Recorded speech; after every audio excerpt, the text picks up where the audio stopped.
औज़ुबिल्लाहि बिस्मिल्लाहिर्रहमानिर्रहीम। I am professor Ali. Today my topic is register. आज का जो हमारा टॉपिक है वो रजिस्टर है। सबसे पहले मैंने इसकी डेफिनेशन लिखी है। Register is a small and high speed memory inside the CPU. के रजिस्टर जो है वो सीपीयू के अंदर एक छोटी और सबसे फास्ट मेमोरी है। Store data temporary. इसकी मिसाल आपके रफ़ रजिस्टर जैसी है कि जैसे आपने कोई काम किया तो आप रफ़ का यानी कि कोई काम नोट करते हैं तो रफ़ रजिस्टर पे लिख लेते हैं, तो और जब वो काम की ज़रूरत नहीं पड़ती तो आप उस रजिस्टर को ख़त्म कर देते हैं या रख देते हैं। तो इसकी मिसाल भी वैसी है। स्टोर डेटा टेम्पररी, इसके अंदर जो इंस्ट्रक्शन है वो टेम्पररी स्टोर होंगी, यानी कि इसका तल्लक बिजली के साथ हम बात नहीं कर रहे। हम ये कह रहे हैं कि इसकी इंस्ट्रक्शन जो है वो सिर्फ़ और सिर्फ टेम्पररी होंगी। कैसे? Data stored in register from main memory for execution. जो भी डेटा होता है रजिस्टर के अंदर वो मेन मेमोरी से आ रहा होता है। क्यों आ रहा होता है? फॉर एग्जीक्यूशन, चलने के लिए। यानी कि कोई भी डेटा चलाना है यानी कि कोई भी डेटा आपने चलाना है तो वो मेन मेमोरी किसके पास भेजेगी? रजिस्टर के पास। चलता तो मेन मेमोरी से है। हमने ये कहा था कि प्रोसेस्ड इन्फॉर्मेशन मेन मेमोरी होती है, लेकिन मेन मेमोरी भी अपना जो डेटा है वो रजिस्टर को सौंप देती है। Each register has a pre defined function. हर एक रजिस्टर का अपना एक काम और मकसद होता है। यानी कि देखिए, मैं आपको वैसे भी मिसाल देता तो और आगे मैंने डिस्कस भी करना है कि जैसे एक प्रोग्राम काउंटर रजिस्टर है तो वो काउंटिंग करता है। इस तरह एक बेस रजिस्टर है तो वो जमा और नफ़ी करता है।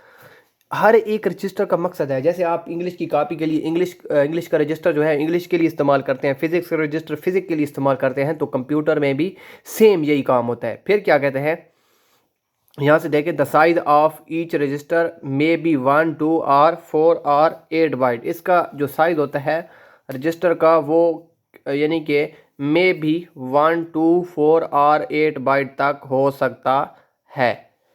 अब क्या कहता है, the size of register is byte, यानी हमने रजिस्टर का साइज किस यूनिट में मेजर करना है? बाइट। बाइट की तारीफ मैंने बताई थी। Collection of 8 bit is called 1 byte. और एक बाइट जो था वो सिर्फ और सिर्फ रजिस्टर के अंदर एक करैक्टर को स्टोर कर सकता है। यानी रजिस्टर जो है वो सीपीयू के अंदर स्मॉल और हाई स्पीड मेमोरी है। सीपीयू के अंदर रजिस्टर लगा होता है। सीपीयू के अंदर रजिस्टर होता है।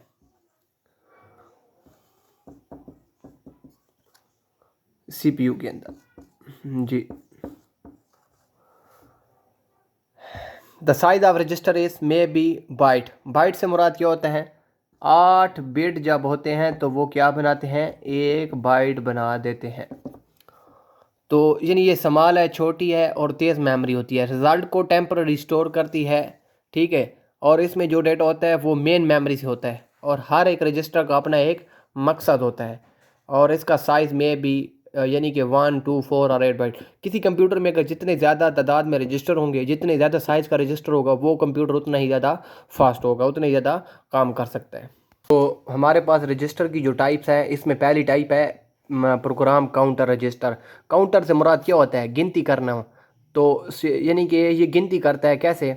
स्पेशल पर्पस रजिस्टर से मुराद है, मैंने आपको वो रजिस्टर बताने हैं जो ख़ास मकसद के लिए इस्तेमाल होते हैं। तो सबसे पहला है पीसी रजिस्टर, जैसे कहते हैं प्रोग्राम काउंटर, यानी प्रोग्राम की गिनती करने वाला। It is use to store the address of next instruction to be fetches for execution.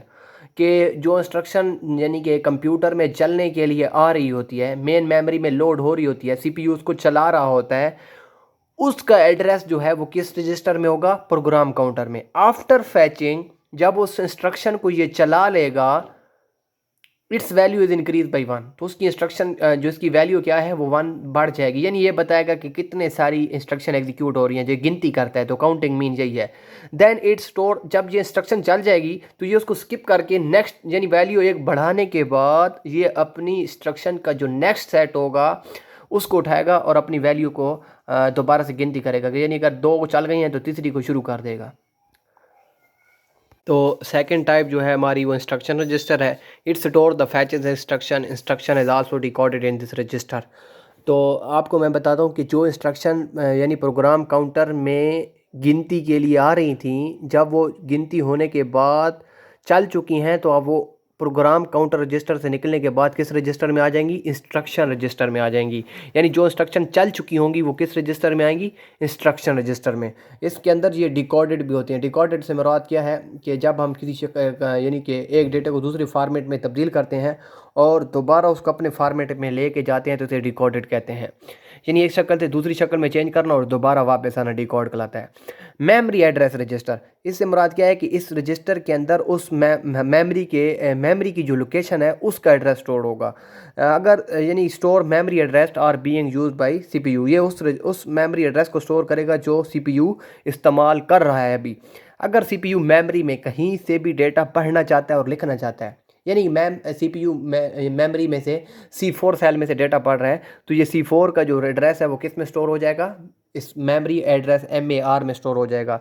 कोई भी यानी सीपीयू कहाँ मेमोरी में किस जगह काम कर रहा है, कहाँ से लिख रहा है, पढ़ रहा है, उसका एड्रेस कहाँ पे आ रहा होता है, में इससे MAR में। और चौथी टाइप जो है वो मेमोरी बफर रजिस्टर की है। यानी कि कोई भी डेटा जो मेन मेमोरी की तरफ जा रहा है या कोई डेटा मेन मेमोरी से वापस आ रहा है, गोइंग टूवर्ड मेन मेमोरी, यानी मेमोरी की तरफ जा रहा है या आ रहा है, यानी ये मेन मेमोरी है, इसकी तरफ अगर कोई डेटा जा रहा है या वापस आ रहा है तो इसका एड्रेस कहाँ पे स्टोर होगा, मेमोरी बफर रजिस्टर में स्टोर होगा। तो स्टैक पॉइंटर, स्टैक्स मीन होती है अलमारी, पॉइंटर से मीन इशारा करना, रजिस्टर से मुराद मैंने आपको पहले ही बता दिया है। स्टैक की तारीफ क्या है, is a set of memory location. अब ये मेमोरी है, इसमें काफ़ी लोकेशन होंगी, यानी काफ़ी सेल हैं, काफ़ी बाइट बने हुए हैं, तो हर एक लोकेशन का अपना एक एड्रेस होगा। तो stack is a set of memory location, ये हमारे पास मेमोरी की काफ़ी सारी लोकेशन होती हैं, अलमारी होती हैं, where data stored and access. जैसे मैं आपको बताता हूँ कि हमारे घर में एक अलमारी होती है जिसमें सबसे पहले ऊपर होते हैं, फिर नीचे होती है, इस तरह। तो यहाँ पर भी सेम कंडीशन में, यानी ये अलमारी है, इसमें सबसे पहले लास्ट जो सबसे टॉप वाला आइटम है, यानी ये डेटा का ए वाला आइटम फर्स्ट में पड़ा हुआ है, तो नीचे C तक पहुँचने के लिए हमें यानी BE को एक्सेस करना पड़ेगा। इससे मुराद यही है last in and first out, कि अगर यानी ये एक ऑर्डर है, इस ऑर्डर के अंदर डेटा स्टोर्ड होता है। लीफो इसको कहते हैं। लीफो से मुराद है कि सबसे पहले आपने लास्ट को पढ़ना है। लास्ट इन होना है फर्स्ट आउट। इसका मतलब क्या है कि आखिर तक पहुंचने से पहले आपने फर्स्ट को आउट करना होगा, यानी फर्स्ट को पढ़ना होगा। पहले ये पढ़ेंगे, फिर 2, फिर 3, फिर 4, यानी 4 तक पहुंचना है तो हमें 1, 2, 3 देख के आना होगा, यानी इसमें एक सीक्वेंस मेथड है। तो स्टैक पॉइंटर रजिस्टर से मुराद मेमोरी की लोकेशन है जहाँ पर डेटा स्टोर्ड होता है, जहाँ से हम डेटा को स्टोर भी करते हैं और हासिल भी करते हैं इन एन ऑर्डर। ये ऑर्डर किस यानी ऑर्डर की जो एक तरतीब है, सीक्वेंस, उसे हम कहते हैं last in first out. Last in first out से मुराद क्या होता है, लास्ट इन फर्स्ट आउट से मुराद ये है कि अगर आपने सबसे पहले इसमें आपने पहले वाले डेटा जो टॉप डेटा है उसको पहले एक्सेस करना है, फिर जाके नीचे वाले पर पहुंचना है। यानी ये नहीं है कि आप 4 आइटम ऊपर वाले छोड़कर 5 पे डायरेक्ट चले जाएं, नहीं, 4 पहले पढ़ने होंगे फिर 5, जो इसके बाद वाले हैं वो स्किप कर सकते हैं।